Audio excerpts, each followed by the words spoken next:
Et salut à tous, j'espère que vous allez bien. Bienvenue dans cette Car Manager Liverpool sur FC24. Aujourd'hui, au programme, vous le voyez à l'habillage, premier tour de Ligue Europa, ce sera contre l'ASC, l'affiche est juste en dessous de moi. Et ensuite, on fera un match de Première Ligue, évidemment, contre West Ham. On se laissera le match contre Wycombe et Tottenham pour la semaine prochaine. Et maintenant qu'on est là, on va faire un petit focus sur ce qui s'est passé la semaine dernière. Deux victoires contre Aston Villa 2-1 et 3-1 contre Wolverhampton. Donc de très très belles performances. De quoi nous mettre en confiance pour ce premier tour de Ligue Europa. Logiquement, ça devrait le faire, même si en vrai, cette semaine, Liverpool a perdu dans un match assez dingue contre Toulouse. Alors en tant que Français, tu te dis c'est une très bonne chose, et en tant que supporter de Liverpool, tu te dis mais qu'est-ce qu'ils ont foutu? Allez, conférence de presse d'avant-match traditionnelle, ce sera dur, il y a beaucoup de bonnes équipes, mais vous pouvez avoir confiance. Votre équipe a-t-elle les qualités nécessaires pour gagner le titre? Honnêtement, oui. Honnêtement, oui, nous avons de l'ambition. Et c'est pas hautain de dire que Liverpool est un favori pour cette compétition. Vous débutez cette compétition, votre équipe peut-elle démarrer par une victoire? Il faut rester concentré, normalement ça devrait bien se passer. Il faut être sûr de ses forces tout simplement. Enfin, il faut être conscient de ce que tu es, de ce que tu vaux. Votre équipe sous-estime-t-elle ses adversaires actuellement, vu que votre adversaire est bien plus fort que cette équipe? Bon, la question n'est pas hyper bien posée, mais en gros, c'est est-ce qu'on surestime l'ASC? C'est pas les surestimer, on sait qu'on a un meilleur effectif qu'eux, donc cette réponse-là, en fait, c'est pas que c'est bien de les surestimer parce que bah, on l'a vu contre Toulouse en vrai, Thank you for joining us here today, guys. That's all we have time ils for. ont été capables de perdre au stadium. Donc, allez, c'est parti avec la compo de l'ASC qui a un effectif que je ne connais pas, pour rien vous cacher, et une compo en 3-4-3 assez offensive apparemment. Donc notre but là actuellement, c'est vraiment de passer derrière Pintor et Hussor pour passer sur les côtés. Avec nos ailiers, ce ne seront peut-être pas Salah ou Luis Diaz et d'autres. On va profiter de ce match, je pense, pour faire tourner un petit peu, et on va regarder leur vision tactique. Ils jouent en contre-attaque, c'est assez logique. Pas de joueurs clés, ni offensif ni défensif. Donc comme ça, c'est réglé. Et de notre côté, on retrouve un 4-3-3 assez traditionnel du côté de Liverpool, mais avec beaucoup de changements. Keller, pour son premier match de la saison, retrouve les cages. À gauche, on a Tsimikas, à droite, Kadioglu, Inacio et Gomez sont en charnière centrale. Au milieu de terrain, Bachetti, Jones et Elliott. Et en attaque, Diaz, Nunez et Bakayoko. Sur le banc, Diogo Jota, Gakpo, Zoboslai, Salah, Gravenberch, Kamara et Konaté. Un petit peu de fatigue pour Diogo Jota et Gakpo. Et donc, oui, j'ai vraiment fait le pari de faire de gros changements. Mais en cas de problème, vous avez vu, on a un très bon banc, donc ça devrait pas trop mal se passer pour nous. C'est l'ASC. Encore une fois, on va pas les sous-estimer, mais on est sûr de nos forces. Allez, toujours en mode légendaire, 3 minutes, c'est parti. Montez le son à fond pour cette musique. Allez, c'est parti.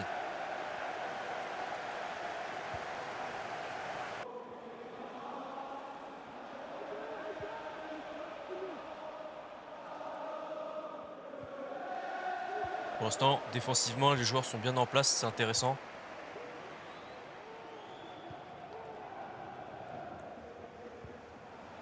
Allez, Harvey Elliott, c'est contré. Darwin Nunez maintenant. Ouverture du score, 11e minute de jeu. Pas trop de doute hein, quand Darwin Nunez se retrouve devant les buts. Quand il est en confiance, encore une fois. Je vous le dis maintenant, mais alors on est déjà bien avancé dans la saison, mine de rien, hein. Premier tiers est passé. Mais je pense vraiment qu'il devrait faire une bonne saison. Je dis pas aller titiller Haaland, mais elle devrait être bien meilleure que la première, comme d'habitude avec Darwin.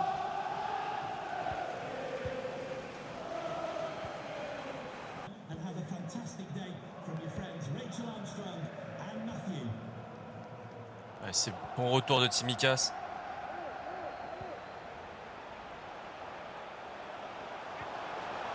Allez, Luis Diaz. Et pareil, hein, très peu de doute quand il est bien positionné, celui-ci, qui a enfin retrouvé son père qui a été libéré par la guérilla colombienne. Ça doit être extrêmement dur à vivre, de ne pas savoir où sont tes parents pendant plusieurs jours et savoir qu'ils sont avec des guerriers, hein, tout simplement.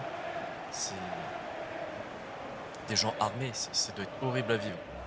Surtout, bah, déjà, quand en normal, quand c'est dans ton propre pays, tu peux rien faire. Mais quand tu es à l'autre bout du monde, la situation doit être insupportable.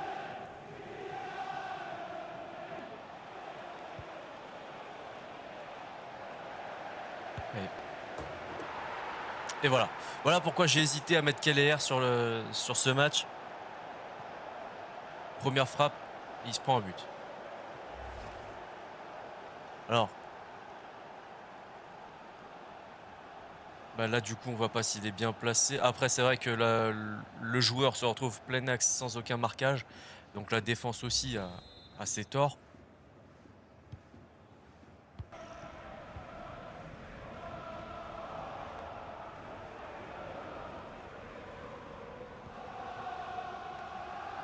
Attention à cette contre-attaque.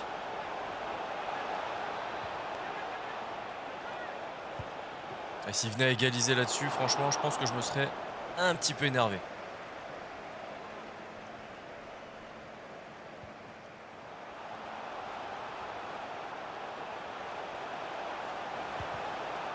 Allez, Harvey Elliott qui voulait son but à lui. Il a tenté quelques fois déjà précédemment. Et là, il provoque un penalty.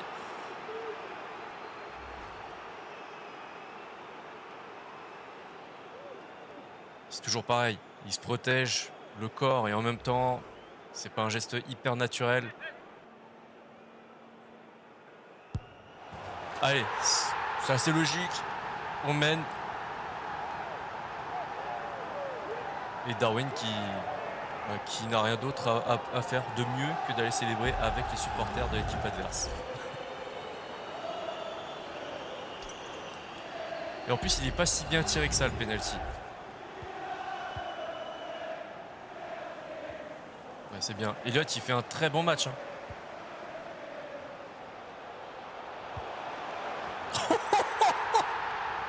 Le festival pour Darwin. Déjà un triplé à la 46e minute de jeu. Allez, je pense qu'il va sortir.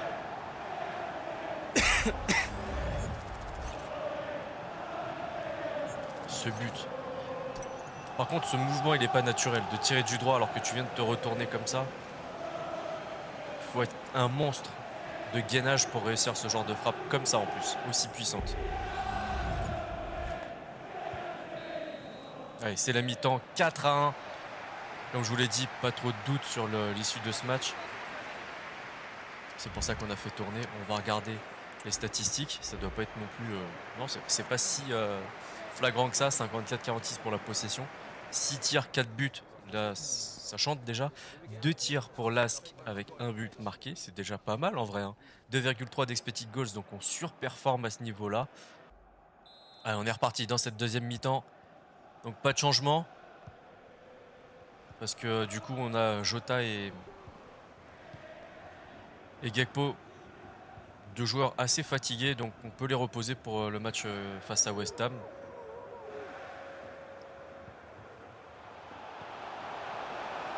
Ah oui, ah oui. Aujourd'hui, enfin sur ce match-là, la phrase type, ça va être la passe pour Darwin, but. Je me demande si je tiens pas le titre de la vidéo déjà. Darwin, but. Je sais pas, je vais y réfléchir.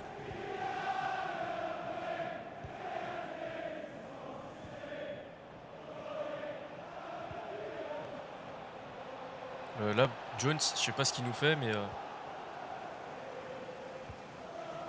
je suis pas satisfait de ce qu'il nous proposait là, défensivement.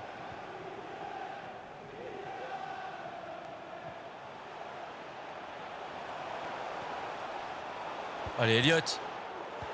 Encore. Non mais là... Je veux bien, mais là, quand même. Et en plus, il se protège le corps aussi, encore une fois. Alors si je désactive les mains, c'est pas réaliste. Mais là, c'est trop. Allez, geste de très grande classe. Darwin Nunez qui laisse Elliott tirer le penalty. Va-t-il le transformer? Yes! C'est cool de la part de Darwin Nunez de laisser le petit jeune tirer. C'est bon pour la confiance. Puis Darwin, ça y est. On pourrait presque le sortir qu'il le prendrait pas mal.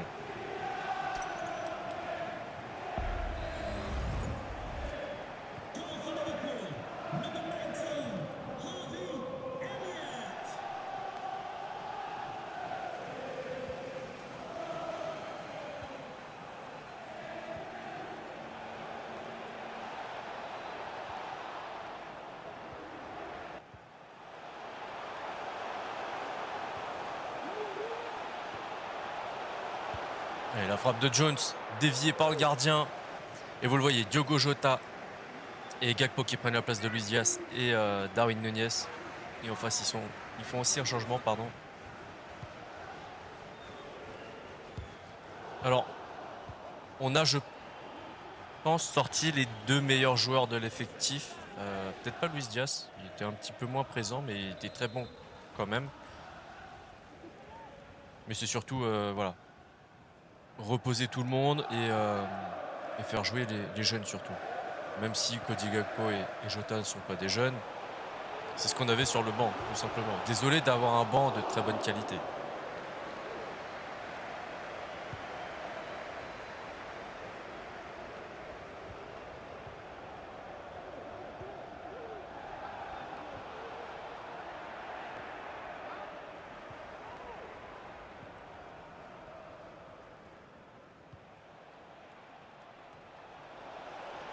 Ah. Ah ouais, ah ouais. Ah, la petite piqûre de rappel. Bah ouais. Allez, d'autres changements encore. Harvey Elliott, c'était pas tellement prévu, mais j'ai changé le dispositif. On est passé en 4-2-3-1 avec, je vais vous montrer, ça va être plus simple. Avec Camara qui est passé aux côtés de Bajcetic et Gravenberch qui est passé derrière Jota. Comme ça, c'est pas on solidifie le milieu de terrain, c'est surtout qu'on fait du turnover au milieu de terrain surtout. Parce qu'on a pas mal de joueurs à ce poste-là, donc faut trouver du temps de jeu pour tout le monde.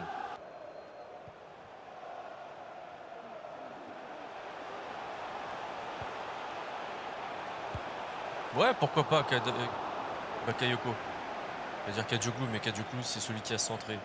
Même pas. Même pas, je me suis trompé aussi.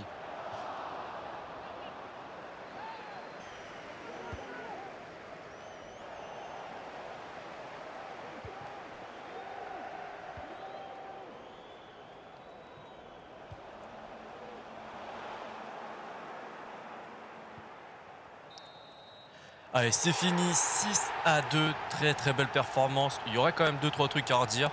Ça, on est bien d'accord là-dessus. Darwin Nunez, logiquement. Alors, il est censé avoir le ballon du match là, entre les mains. Ouais. Ah, il est vachement bien modélisé le ballon.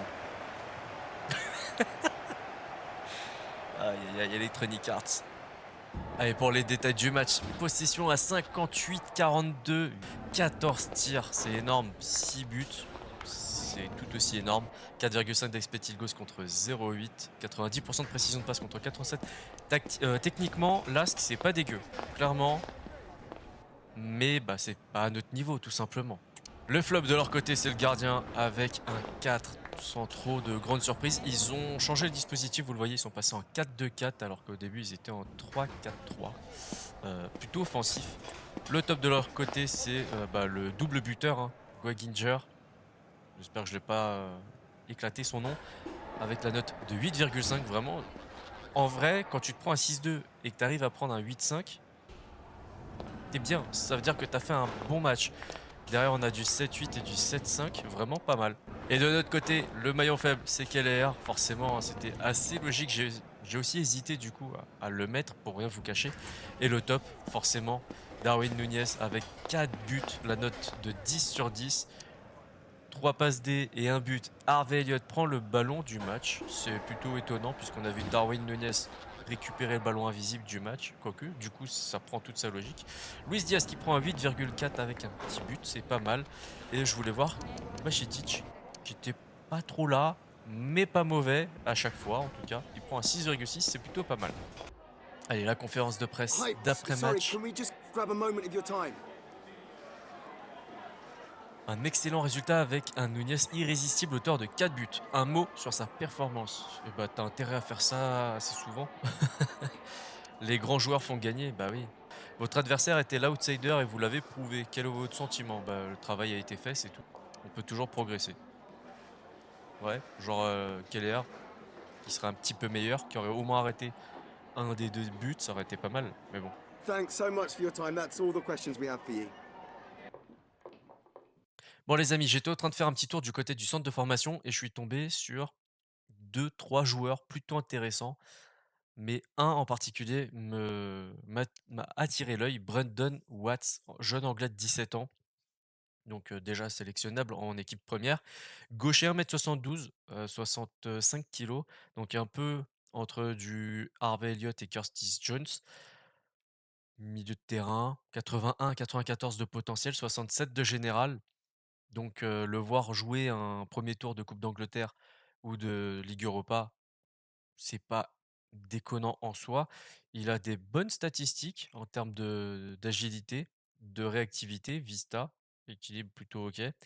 En passe, il me semble qu'il est plutôt bon. Passe longue 71, voilà, passe courte 68. Mais voilà, il a que 17 ans, donc il va faire que de s'améliorer. Et je me dis, pourquoi pas le recruter en équipe première et, et le faire rentrer. Mais du coup, il rentrera peut-être que 2, 3 matchs dans la saison. Voire peut-être un peu plus quand ce sera des bas de tableau et qu'on aura déjà, un petit matelas d'avance en termes de points. Le deuxième, donc dites-moi ce que vous en pensez. Pour moi, c'est le joueur le plus intéressant qu'on ait dans cette liste.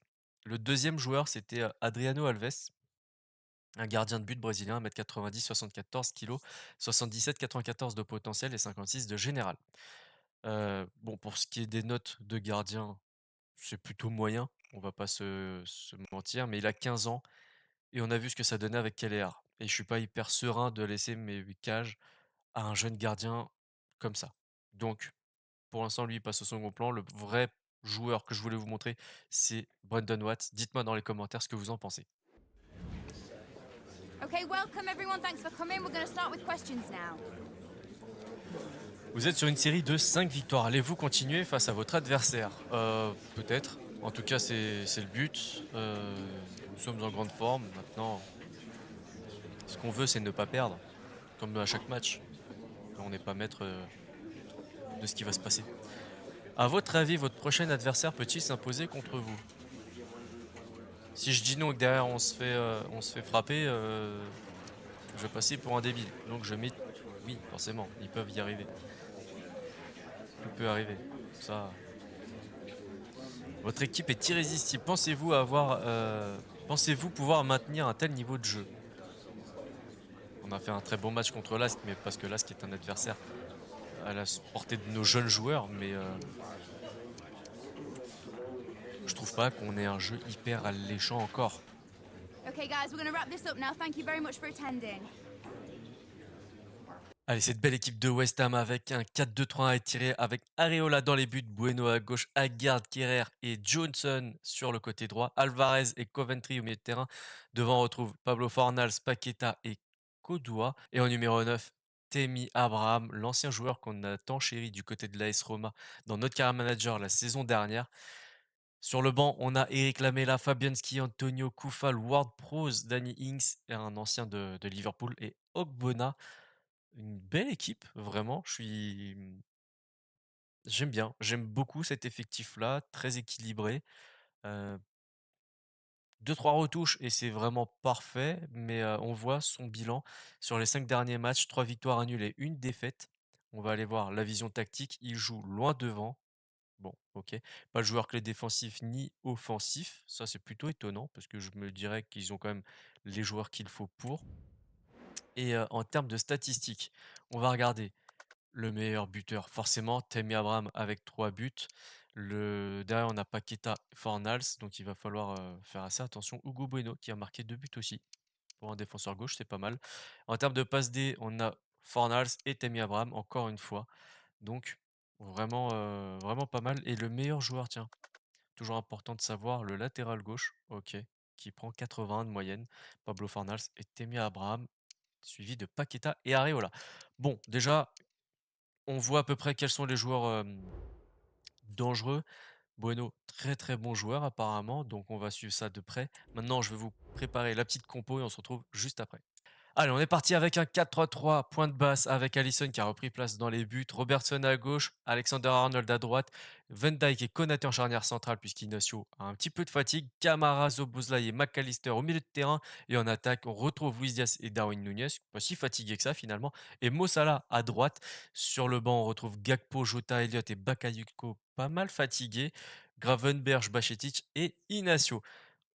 Donc un peu de fatigue due aussi au match précédent contre Lask. Heureusement qu'on a fait du turnover. Allez, c'est parti, on donne le coup d'envoi à Anfield Road contre West Ham. Attention à ce flanc gauche avec Fornals et Bueno, qui est dans le top des meilleurs joueurs de cette équipe de West Ham. Il va falloir surveiller ça. C'est aussi un test pour ce joueur-là, Camara. Au milieu de terrain, va devoir être le régulateur. Parce qu'au milieu de terrain, ils ont de très très bons joueurs. Il va falloir être très vigilant, concentré et précis dans ses relances. Allez, Luis Diaz, complètement à côté, c'est pas grave. Au moins, on montre les attentions.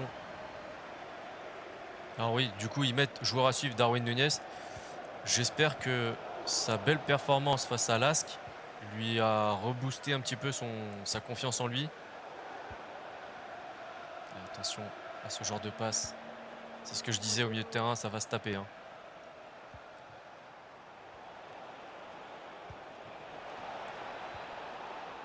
Ouais, c'est bien, sans faire de faute, c'est toujours une bonne chose.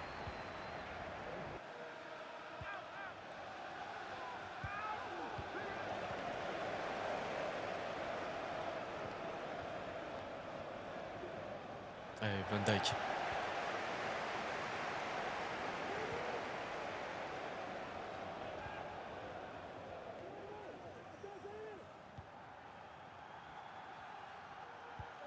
Bien vu ça.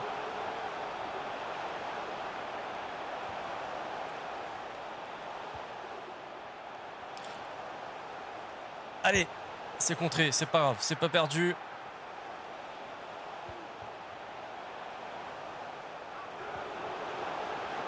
Darwin, c'était compliqué, hein. Pile devant à garde.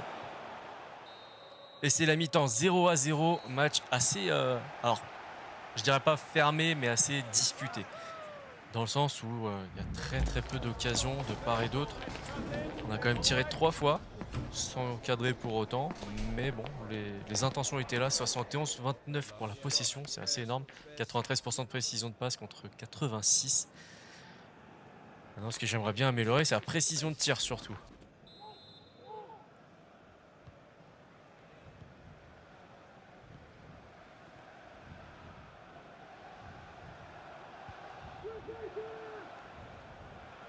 Attention avec Fornals. Tammy Abraham, très très bel arrêt d'Alisson Becker. Il est très beau ce maillot de West Ham, blanc sur blanc, j'aime beaucoup. Alors il fait un replay pour être sûr qu'il n'y a pas but. Bah non, il n'y avait pas but. On l'avait vu la première fois.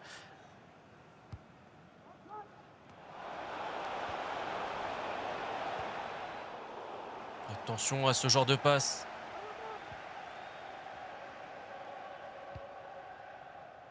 Ouais, bien vu ça. Par contre derrière ça suit pas forcément, c'est dommage.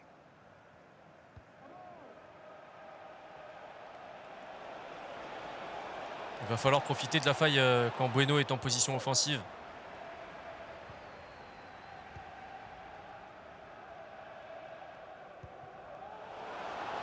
Allez Mo Salah.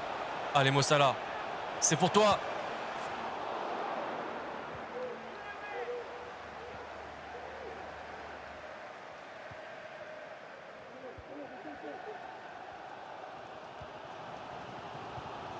Allez, Darwin.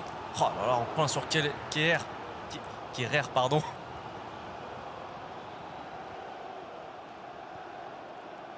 L'ancien parisien Thilo Kehrer.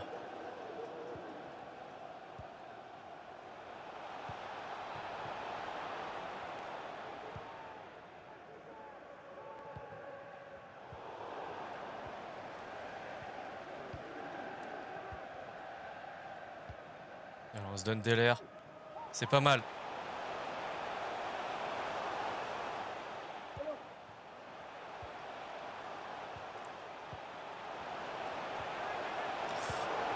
Non, dommage. J'en voyais tellement dedans. Allez, on le voit. Courtois qui cède sa place à Lamela. Très beau joueur aussi. Surtout quand il était à Tottenham, il était vraiment pas mal. Et nous, on a fait 2 changements. Du poste pour poste. Darwin Núñez et Luis Diaz qui cèdent leur place. Ils n'ont pas été très bons aujourd'hui. Et du coup, on voit Diogo Jota et Cody Gakpo rentrer. Il leur reste un peu plus de 15 minutes. On va essayer de trouver la faille.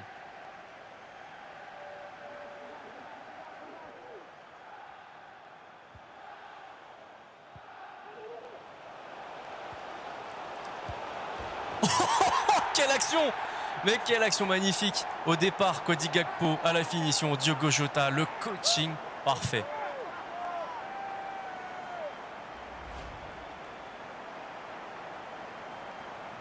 Ouais, très bien vu cette passe de Szoboszlai. Diogo Jota sur sa première balle, il marque le but. Et David Moyes qui est pas content, c'est normal. Hein. Et donc 77e but, 77e minute, deuxième but pour Diogo Jota de la saison. Allez, autre changement. Gravenberch qui prend la place d'un McAllister.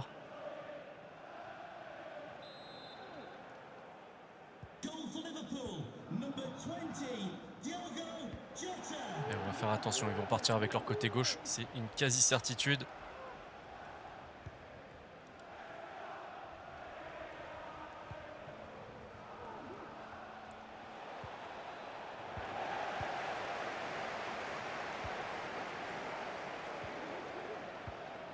Oh, bien vu. Ah, dommage. C'est devenu fluide, hein. Vous l'avez vu, le jeu il est beaucoup plus fluide.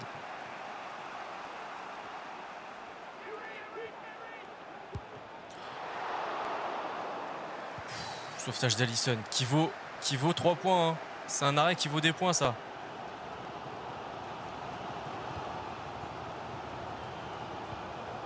Allez, on se laisse de l'air. Je n'aime pas faire ça, mais là, on va se laisser un peu d'air.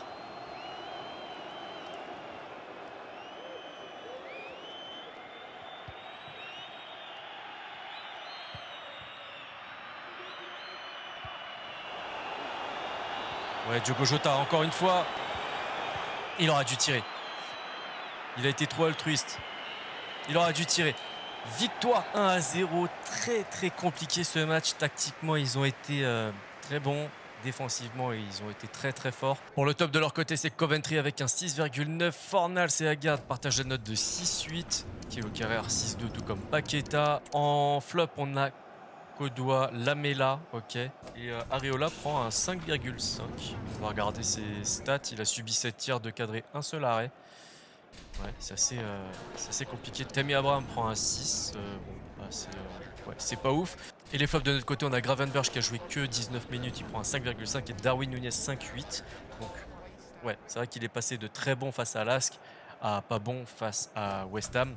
Et en top, on a McAllister avec un 8,4. Vraiment très très beau match de sa part, très actif. Diogo Jota, le buteur, il prend un 8,1 et Alisson un 7,8.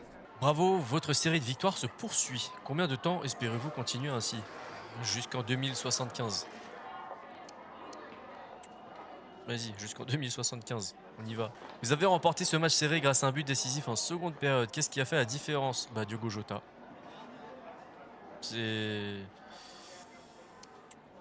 Voilà, qu'est-ce que je te dise? Diogo Jota, il est arrivé, il a marqué, c'est tout. Vous avez su inverser la tendance et marquer le but décisif. Avec un score aussi serré, pensiez-vous vos joueurs capables? Ouais. Je savais qu'on donnerait tout, surtout à Anfield, qui, quand chante mais l'ambiance pousse les joueurs à se donner encore plus, donc pas trop de doute là-dessus. Thanks, that's all. Je vous remets sur la liste de Braden Watts, jeune joueur de 17 ans, anglais milieu de terrain, toujours, je vous le rappelle, 81-94 de potentiel avec des statistiques plutôt intéressantes pour un jeune joueur de 17 ans qu'on gagnerait, je pense, à faire évoluer un petit peu comme Curtis Jones et Harvey Elliott. Il pourrait rentrer dans un match comme celui de la semaine prochaine, Wycombe en Coupe d'Angleterre, ça peut être en Carabao Cup, pardon, ça peut être intéressant pour lui. On aura aussi Tottenham, mais là, je pense pas qu'il jouera. Donc dites-moi ça en commentaire si jamais l'idée vous plaît.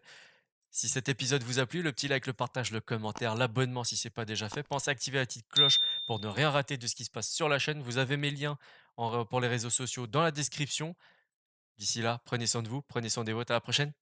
Ciao, ciao.